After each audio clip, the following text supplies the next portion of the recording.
il y a une surprise, parce que ça fait de nombreux jours que Babette est travaillée par quelque chose d'assez important et fort qu'on a partagé ensemble à plusieurs reprises. Et donc je lui ai demandé de nous apporter ce que le Seigneur a mis sur son cœur. Et puis à sa suite, je conclurai sur cette parole. Alors on va lui laisser toute la place maintenant. Tu tiens le micro à la main, toi. Voilà, bonjour à tous. Je vais faire un très très rapide résumé de ce que j'ai vécu. J'ai eu des soucis dans mon travail professionnel important.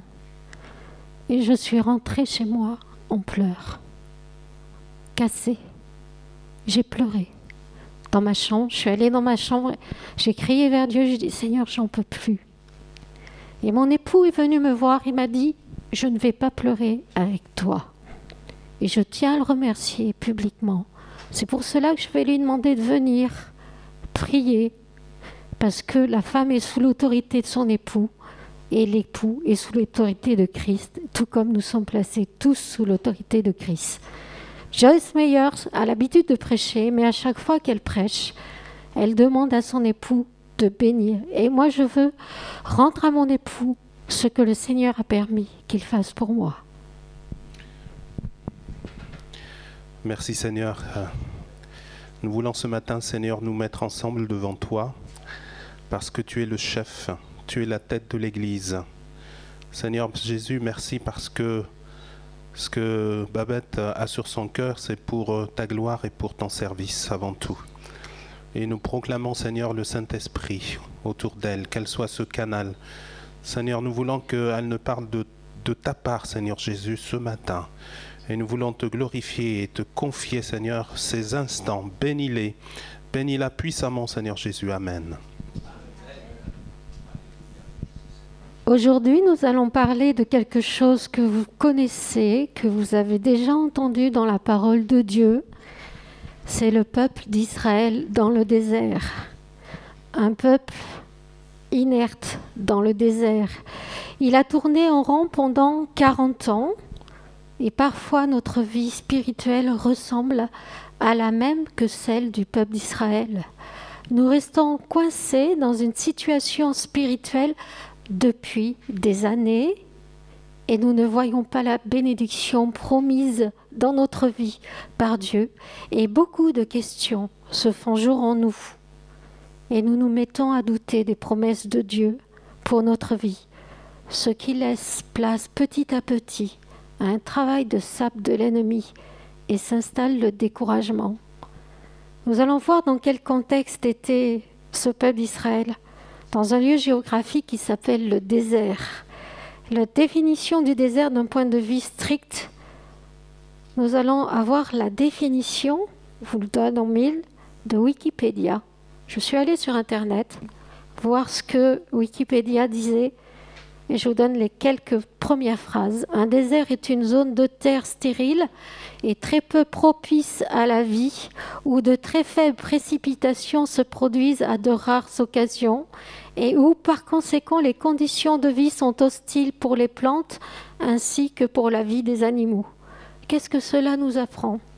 Spirituellement, c'est un lieu, une zone stérile.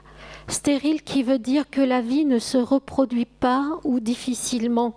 Il semble que le peuple de Dieu a été conduit dans ce lieu et pour sortir de ce désert, une seule option, la terre promise et ses géants, ou alors la mort spirituelle. Il n'y a pas d'autre alternative. Et ce matin, nous allons parler des choix que Dieu nous demande de faire. Nous allons lire dans Nombre 13, chapitre 13, verset 25. Voilà, si tu peux bien afficher, s'il te plaît, les versets, Nombre 13, verset 5. Ils furent de retour de l'exploration du pays au bout de 40 jours. À leur arrivée, ils se rendirent auprès de Moïse, d'Aaron et de toute l'assemblée des Israélites à Kadès dans le désert de Paran.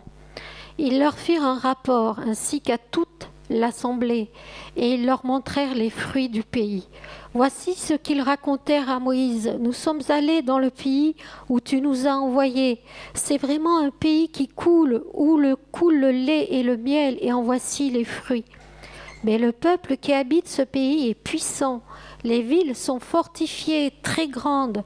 Nous y avons vu des descendants d'Anak. Les Amalécites habitent la région du sud. Les Hittites, les Jébusiens et les Amoréens habitent la montagne. Et les Cananéens habitent au bord de la mer Méditerranée et le long du Jourdain. Caleb fit taire le peuple qui murmurait contre Moïse. Il dit « Montons, on part en nous du pays, nous y serons vainqueurs. » Mais les hommes qui l'y avaient accompagné dirent « Nous ne pouvons pas monter contre ce peuple, car il est grand et plus fort que nous. » Ils dénigrèrent devant les Israélites le pays qu'ils avaient exploré. Ils dirent « Le pays que nous avons parcouru pour l'explorer est un pays qui dévore ses habitants. » Tous ceux que nous y avons vus sont des hommes de haute taille. Nous y avons vu les géants, les descendants d'Anak qui sont issus des géants. À nos yeux et à leurs yeux, nous étions comme des sauterelles. Pour comprendre les choix qui nous amènent à rester dans le désert spirituel, nous n'avons qu'à étudier et comprendre les mécanismes et les schémas de pensée de ces hommes.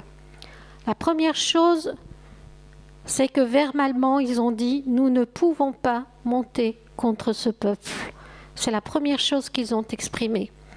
Avant même d'avoir commencé le combat ou la conquête de leur bénédiction, ils partent battus d'avance. Trop souvent, nous partons battus d'avance face à un problème professionnel, vie privée, vie de couple, vie pour les enfants, vie financièrement, maladie, etc. Dans notre vie, nous sommes sujets à différents problèmes. De plus, nous l'exprimons par notre bouche. Ce qui sort de notre bouche vient de notre cœur. Ce que nous confessons avec notre bouche a un impact dans notre vie. Nous confessons une idée négative dans notre esprit, ce qui s'est installé, et en la proclamant, nous lui donnons la force d'exister, et l'adversaire se sert de cela pour nous affaiblir. Les expressions similaires de « nous ne pouvons pas » ou « je suis trop fatigué », « je n'en peux plus, ça fait tellement longtemps que je me bats », alimentent le découragement et le doute et produit en nous. Cela s'appelle l'incrédulité. C'est le contraire de la foi. C'est l'inverse de la foi. On croit aux mensonges que l'adversaire plante dans notre esprit et que nous ne pouvons pas faire face à ce problème-là. Il en résulte que nous croyons que nous ne pouvons pas faire face à ce problème-là. Cela va produire plusieurs fruits dans notre vie. Premier fruit, l'immobilisme. Qu'est-ce que c'est que l'immobilisme ? Beaucoup connaissent l'immobilisme. Le chrétien attend la bénédiction. Il reste sur place, il tourne en rond. Il attend, il reste assis sur sa chaise. Et l'attente de la bénédiction peut durer des années. C'est un cercle vicieux. On attend, et plus on attend, plus on reste immobile. Si tu veux être béni, mets-toi au travail. Pour obtenir la bénédiction, Paul le dit, travaille à ton salut. Un deuxième piège, c'est l'habitude. L'habitude, c'est être accoutumé à un problème depuis des années. On ne fait plus attention qu'il est là. Nous le tolérons dans notre vie. Il fait partie du paysage. On ne le voit même plus. Sur du long terme, l'habitude produit des choses en nous. La frustration, de la colère, souvent tournée contre nous-mêmes, qui est une des définitions de la dépression, et s'installe le découragement que nous verbalisons par nos paroles. C'est la traduction d'un état d'esprit habité par des pensées négatives, par des phrases qui font partie de notre quotidien, par « je ne peux pas », « cela ne changera jamais », etc. Cette façon de penser et de parler vont amoindrir nos forces spirituelles. Notre relation avec Dieu va en être impactée, elle va diminuer, voire elle va devenir comme un encéphalogramme plat.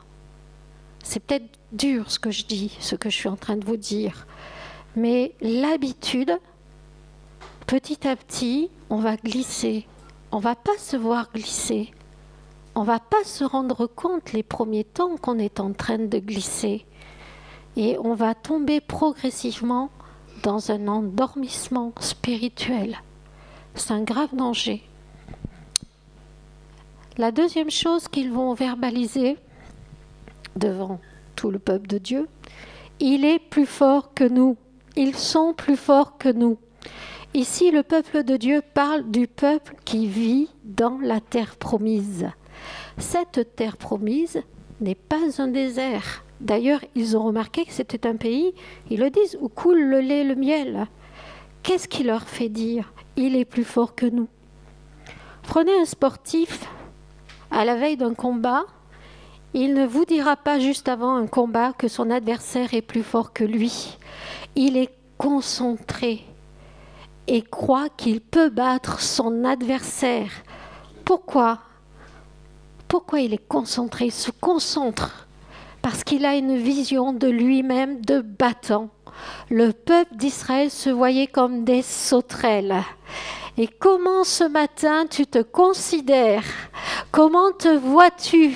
Est-ce que tu te vois comme une sauterelle ou comme un battant ? La question que nous devrions nous poser en opposition, c'est comment Dieu me voit ? Et posez-vous cette question. Comment Dieu me voit ? Est-ce que tu te sens abandonné devant les géants ? Est-ce que tu te sens abandonné dans le désert ? La troisième chose qu'ils ont verbalisée, pas des moindres, ils dénigrèrent devant les Israélites le pays qu'ils avaient exploré. Ils vont communiquer aux autres leur état d'esprit négatif. Et encore une fois, ils verbalisent leur défaite. La bénédiction de Dieu est à la portée de leurs mains. C'est juste à côté d'eux. La bénédiction, elle est là. Au lieu de se réjouir de ce magnifique que Dieu leur donne, de ce pays promis, ils le décrièrent. Ils n'en relèvent que les difficultés. Un pays qui dévore ses habitants. Peut-être que vos difficultés vous dévorent de l'intérieur. Vous êtes centrés sur elles, sur votre problème. Nous y avons vu les géants, les descendants d'Anak qui sont issus des géants. Vous vous sentez tout petit face à vos difficultés, face aux montagnes, aux géants qu'il y a dans votre terre promise. Pourtant, nous avons un Dieu encore plus grand que ces géants. Ceci dit, à cause de ce qu'ils ont dit et de leur choix, ils ont empêché l'entrée dans la terre promise de tout un peuple. Nos choix ont un impact sur ceux qui sont autour de nous. Deux personnages vont être différents. Je vais parler d'un personnage qui est mon personnage préféré dans la Bible, c'est Caleb. J'aime beaucoup ce nom. Quand j'étais enfant, au club du dimanche, que la monitrice nous racontait l'histoire du peuple d'Israël dans le désert, je disais, mais Seigneur, il est trop bien Caleb, je veux être comme lui. J'étais gamine, je m'en souviens encore. Alors, qu'est-ce qui fait la différence ? Pourtant, Caleb et Josué, ils ont vu le même pays, ils ont vu les mêmes difficultés, ils ont vu les mêmes géants, mais ils en parlent différemment. Josué et Caleb font face aux géants. Ils ont conscience d'une chose très importante, que c'est Dieu qui a permis que soient placés des géants ou des montagnes dans leur vie, dans la terre promise. C'est Dieu qui a placé les géants dans la terre promise. Est-ce que les géants étaient là par hasard ? Non. Dieu permet cela et cela a un but pour notre vie. Quand vous comprenez que Dieu permet certains obstacles sur votre chemin, vous réalisez qu'il a permis. Donc, vous n'êtes pas seul. Dieu est avec vous. Et Caleb et Josué étaient convaincus par cela. D'ailleurs, leur attitude le prouve. Ils n'ont pas dénigré la terre promise, au contraire. Nombre 13-30. Caleb fit taire le peuple qui murmurait contre Moïse et il dit « Montons, emparons-nous du pays, nous y serons vainqueurs. » Cela nous parle de deux attitudes différentes dans l'esprit de Caleb et Josué. Dans leur attitude, qu'est-ce qui les amène à être différents? Ils vont faire un choix. Rester dans le désert, dans l'immobilisme, ou faire face aux ennemis, aux difficultés avec Dieu. Ils ont conscience qu'ils ne sont pas seuls. Avez-vous conscience que Christ sur la croix a payé le prix pour que vous soyez pardonnés, vainqueurs et jamais seuls? Et il y a ceux qui, comme Josué et Caleb, voient les géants. Ils les voient, ils les ont évalués, ces géants. Ils vont méditer en eux-mêmes, prier, chercher conseil auprès de Dieu. Sois fort, prends courage. C'est ce que Dieu a dit à Josué. Ils ne sont pas inertes. Ils vont commencer dans leur esprit, leur âme à se mettre en mouvement. La bataille, elle commence à être gagnée là, dans notre esprit. Quand ton esprit est touché par Dieu, que ton âme est touchée, ton corps suit et se met en mouvement. Aujourd'hui, Dieu t'appelle à ne plus être dans l'immobilisme, mais à te mettre en mouvement avec Dieu. Dieu t'invite à faire face aux géants de ta vie, aux montagnes qu'il y a sur ton chemin. Faire face, les regarder en face et leur dire « Non, je n'en veux plus. » Tu prends position ce matin. Dieu t'appelle à combattre ce matin et à te mettre en mouvement dans ton esprit, dans ton âme, dans ton corps, contre ton esprit. Garde Dieu. Dieu est plus grand que tes difficultés. Il nous appartient d'aller chercher notre bénédiction. Dieu, il a fait son job. Est-ce que Dieu n'était pas avec eux dans le désert? Il était avec eux dans le désert. Mais il était aussi dans la terre promise. Et Dieu, il est là. Et il attend que vous veniez chercher votre bénédiction. Dieu ne peut pas vous faire marcher. C'est à vous de vous mettre en marche. Lui, il a fait son travail et il attend que vous fassiez votre travail. Proclame sur ta vie que tu n'es pas une sauterelle, que tu es aimé de Dieu chaque jour. Le matin, je me réveille. Positionne-toi en te levant. Proclame, je refuse tel ou tel problème dans ma vie. Prends position, prends autorité, réalise que Dieu est à côté chaque jour, comme le dit sa parole. Chaque jour, un pas à la fois avec lui, et petit à petit, comme Caleb et Josué, tu gagneras avec l'aide de Dieu ta terre promise et tu réaliseras en le confessant de ta bouche sa bénédiction. Je vais vous lire un dernier verset pendant que on va l'afficher, c'est Deutéronome 31, 23. Tu vas bien me l'afficher? Deutéronome 31, 23. Tu peux m'afficher Deutéronome 31, 23, s'il te plaît? C'est important parce que ce matin, je crois que nous devons comprendre que le Seigneur nous appelle.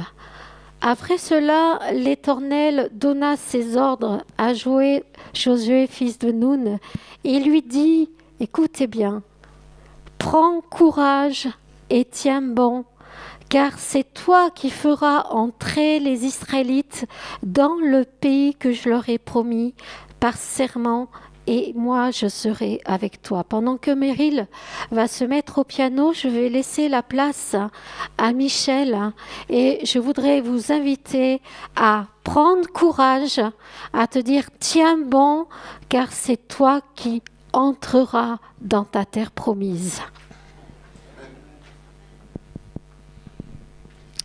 Merci Babette. Nous voulons prendre le temps de nous tenir devant le Seigneur parce que je pense que c'est vraiment essentiel pour nous. Il y a des moments dans notre vie, c'est comme un déclic. Alors quand Babette m'a expliqué ce message, je disais, notre problème, c'est d'être centré sur nos problèmes. Et en fait, on tourne en rond. Hein. On voit tout ce qui se passe autour de nous. Et nos problèmes finissent par nous submerger, ils nous rendent stériles, ils nous découragent. L'adversaire sait que quand on commence à regarder comme ça, il va pouvoir nous écrabouiller, nous faire peur et nous raconter tout un tas de mensonges. Moi, je crois qu'il y a une solution. Et la solution, eh bien, c'est que, mon frère, ma sœur, tu dois te concentrer sur le plan de Dieu pour ta vie. Tu as une mission. Tu es quelqu'un d'exceptionnel. Et personne ne peut faire ce que toi tu peux faire, ne peut être ce que toi tu peux être. On se ressemble tous, mais on est tous différents. Et comme je l'ai dit au tout début, le Seigneur nous a sauvés et il nous fait la grâce de rester encore quelques années sur la terre pour pouvoir le servir, apprendre à devenir les fils et les filles de sa maison. Nous ne sommes pas des consommateurs. Jésus nous appelle ses amis. Il veut que nous puissions lui ressembler. Et donc que nous puissions entrer à la conquête. Bien sûr qu'il y a toutes sortes de difficultés qui sont des entraves que l'adversaire va mettre pour t'empêcher de réaliser ce que Dieu veut que tu vives. Mais je me rappelle quand Pierre marchait sur l'eau, le moment où il a regardé la tempête et les vagues, il a commencé à couler. Hein. Mais tant qu'il regardait à Jésus, il a marché sur l'eau. Alors peut-être que tu as commencé à couler un peu ce matin, mais reprends la main de Jésus et recommence à marcher sur l'eau avec lui pour retourner jusque dans la barque. Je voudrais donner des exemples pratiques et concrets. Personnellement, j'ai très à cœur que nous puissions vraiment reprendre le flambeau de la prière et de la réunion de prière. Je pense que c'est une clé pour que l'œuvre de Dieu se fasse. Moi, je vous dis le constat que je fais. Quand on est nombreux à la prière, pour se tenir devant le Seigneur, eh bien, on voit des choses surnaturelles se passer, des gens être convaincus par l'Esprit de Dieu et se convertir, et des baptêmes, etc. Et quand on n'est pas concentré sur la prière, qu'on n'est pas nombreux, qu'on s'occupe d'autres choses et de nos affaires, eh bien, ces choses-là ne se passent plus ou de moins en moins. Est-ce que vous êtes d'accord avec ça? C'est un constat, hein? Et je crois que le Seigneur veut nous enseigner par là. Quelle est notre mission à nous? Nous n'avons pas à combattre contre la chair et le sang. Mais nous avons à lutter, à combattre contre les autorités spirituelles dans les lieux célestes qui essayent de barrer la route, qui essayent d'empêcher l'œuvre de Dieu de se faire. Et je crois qu'une église vivante, c'est une église qui prie. Parce qu'on peut tous venir faire notre petite messe le dimanche. Hein. Parce que si on n'est pas engagé dans la prière à fond, eh bien c'est ce qui se passe hein, quand on vient. On n'est pas non plus engagé au culte. On est un peu comme des consommateurs. Et Dieu veut que nous ne soyons pas des consommateurs, mais des adorateurs. Donc Dieu veut que nous puissions ainsi le servir. Vous avez le modèle de la première église? Leur foi était pratique. Il y avait plusieurs éléments. Ils mettaient tout en commun. Ils étaient tous les jours ensemble dans la prière. Ils étudiaient, écoutaient la parole et se tenaient devant le Seigneur. Et chaque jour, Dieu rajoutait à l'église les gens qui étaient sauvés. Il ne faut pas que l'église passe. Nous sommes l'église. il ne faut pas que l'Église passe à côté de sa mission. Notre mission à nous, avant que Jésus revienne, et le temps est court, c'est que le beau nom de Jésus soit connu. Et je voudrais que vraiment ce matin, on puisse se remettre en question devant le Seigneur et prendre l'engagement de se lever, de s'engager et de rentrer chacun dans notre service. Tu ne sais pas ce que le Seigneur veut faire avec toi? Mets-toi dans la prière. Il va te le montrer. Parler des tâches, je crois que dans ce qu'on fait dans notre vie, qu'on soit prof, mécano, je sais pas moi, médecin peut-être, enseignant, enfin n'importe. Hein. N'importe ce que l'on soit, il faut faire ce qu'on a à faire. Et il n'y a aucune tâche qui soit inutile. Mais où on le vit avec Dieu, ou on le vit pour nous. Vous comprenez ce que je veux dire? Où on est des missionnaires et des disciples de Jésus partout, n'importe où on est. Ou alors, on subit les choses. Et on traverse la vie en essayant de survivre pour que Dieu nous protège, pour que ça se passe pas trop mal et qu'on n'arrive pas trop cabossé à la fin. Mais ça, c'est pas comme ça que ça marche. Jésus, il regarde aux fruits. Le fruit que nous portons, c'est tout ce que l'Esprit Saint de Dieu arrive à faire avec nous et au travers de nous. C'est la seule chose. Le reste, c'est que du vent. Tout le reste disparaîtra. Amen. On va fermer nos yeux. On va prier quelques instants ensemble. Demander à Dieu sa grâce dans chacune de nos vies. Et je veux le faire pour moi-même, parce que je reconnais que des fois aussi, je me refroidis. Et que je ne suis pas aussi bouillant que je devrais l'être. Et je pense que si on est honnête, on réalise ces choses et qu'on puisse ensemble, et c'est vraiment ma prière, on va vivre des choses particulières avec la mission qui arrive et tout, de pouvoir se dire je veux me motiver et me lever et m'engager pour l'œuvre de Dieu. Spirituellement, matériellement et physiquement. Amen. Et pendant que nous avons les yeux fermés, que nous prions, si tu veux t'engager dans ce sens ce matin devant le Seigneur et dire je ne veux pas continuer à vivre une vie chrétienne simplement de consommateur pour que Dieu me bénisse, mais je veux entrer dans mon pays promis, je veux entrer dans les promesses de Dieu, je veux entrer dans la bénédiction de Dieu et elle passe obligatoirement par la bénédiction des autres. Babette nous le disait, Josué, il avait cette bénédiction et bien finalement Dieu l'a appelé à conduire tous ceux qui auraient le courage d'entrer. Toute la nouvelle génération est entrée à sa suite. Avec Caleb dans ce pays promis, ils s'en sont emparés. Alléluia. Il n'y a rien qui soit impossible à Dieu. Ne te trompe pas de combat. Ne regarde pas au mauvais endroit. Ne regarde même pas à ton état. Combien sont venus parfois prier, fatigués, éprouvés, cassés, et sont repartis guéris, relevés, renouvelés. Le Seigneur le fait souvent cela. Amen. Donc si tu veux ce matin prendre cette décision, lève-toi à ta place et dis au Seigneur, je veux m'engager dans cette vie de disciple à laquelle tu m'appelles. Alléluia. On reste les yeux fermés, on est là dans la prière. Plusieurs veulent faire cette prière ce matin. Je vais la faire moi aussi de tout mon cœur et me lever devant toi, Seigneur. Jésus, tu es tellement puissant. Merci Père, ensemble nous invoquons ton nom, ton amour Seigneur. Parce que nous qui étions des pécheurs perdus dans la misère loin de toi, tu veux faire de nous tes enfants, tes fils et tes filles, qui te ressemblent, qui vivent avec et dans le royaume de Dieu. Fais-nous entrer Seigneur dans ces promesses de vie que tu nous as données. Fais en sorte que nous arrêtions de regarder ou au désert ou au géant, mais que nous puissions regarder à toi, Seigneur. Parce que ta parole nous dit que tout est possible à celui qui croit. Apprends-nous à te servir, à t'offrir nos vies, Seigneur, tout entier, pour entrer dans les œuvres que tu as préparées d'avance, afin que nous portions du fruit pour toi, Seigneur, que nos vies te glorifient. Alléluia. Merci, Seigneur. Tu es tellement fidèle. On peut se lever tous quelques instants pour remercier le Seigneur.